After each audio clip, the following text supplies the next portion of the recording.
नमस्कार दोस्तों, स्वागत है आपका भारतीय संविधान की विकास यात्रा के तीसरे चरण में। आज हम पढ़ेंगे चार्टर एक्ट 1813 के बारे में। जैसा कि हमने पिछली कक्षा में देखा कि 1793 के एक्ट द्वारा कंपनी के व्यापारिक एकाधिकार को 20 वर्षों तक बढ़ा दिया गया।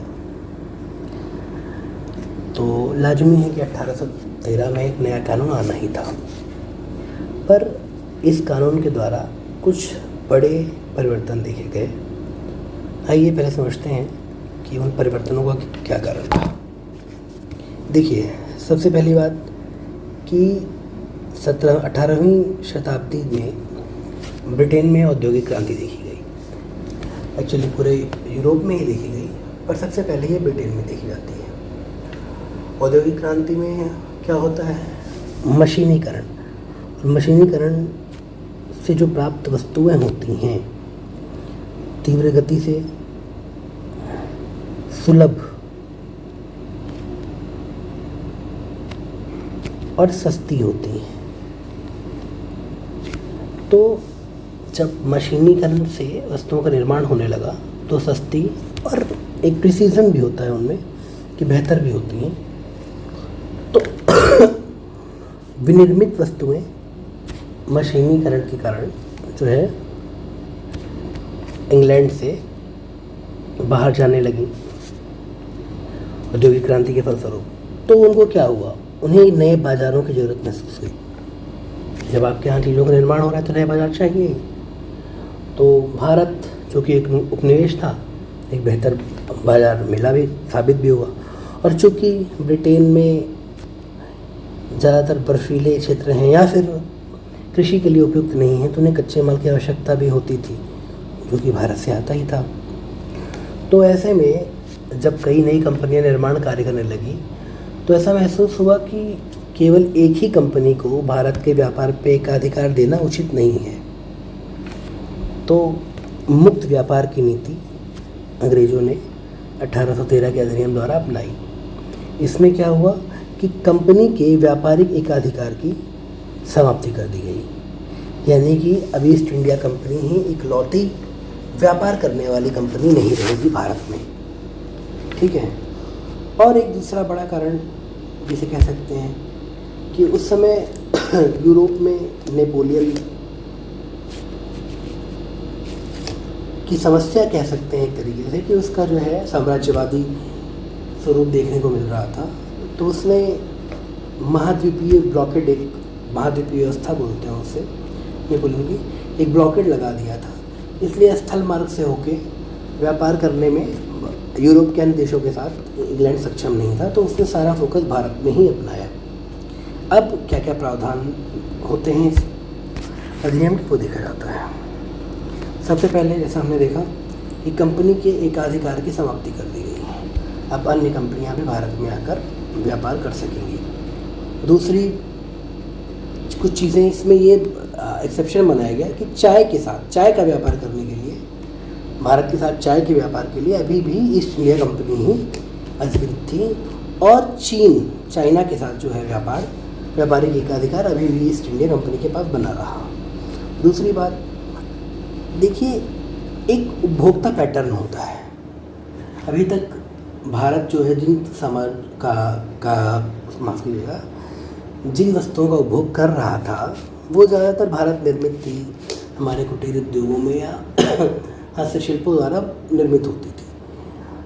पर आप कैसे ही उनको उस उपभोग प्रक्रिया से हटा के ब्रिटिश कारखाना निर्मित मशीनीकृत वस्तुओं का उपभोग करने के लिए कैसे प्रेरित करेंगे?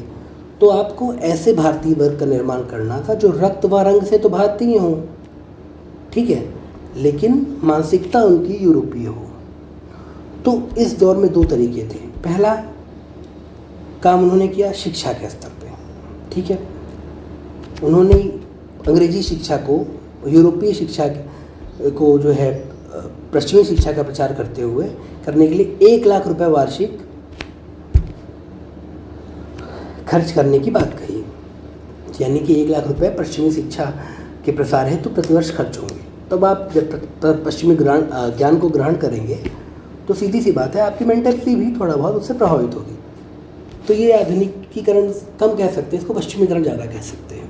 दूसरी चीज़, धर्म के स्तर पे ईसाई मिशनरियाँ जो थी वो भारत में आके धर्म प्रचार कर सकती हैं। अब क्या हुआ कि भारत में जो थोड़ा पिछले वर्ग थे, जो थोड़ा पीड़ित थे, उनको एक तरीके से ये ईसाई मिशनरियों ने ये दिखाया कि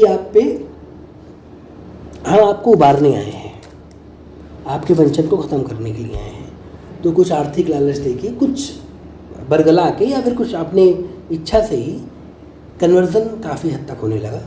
तो सामाजिक धार्मिक हस्तक्षेप एक तरीके से आप कह सकते हैं कि भारतीय उसमें होने लगा, भारतीय सामाजिक वातावरण में होने लगा। अब अगला चरण क्या होता है कि स्थानीय सरकारें जो होंगी वो जनता पे कर भी लगा सकती हैं।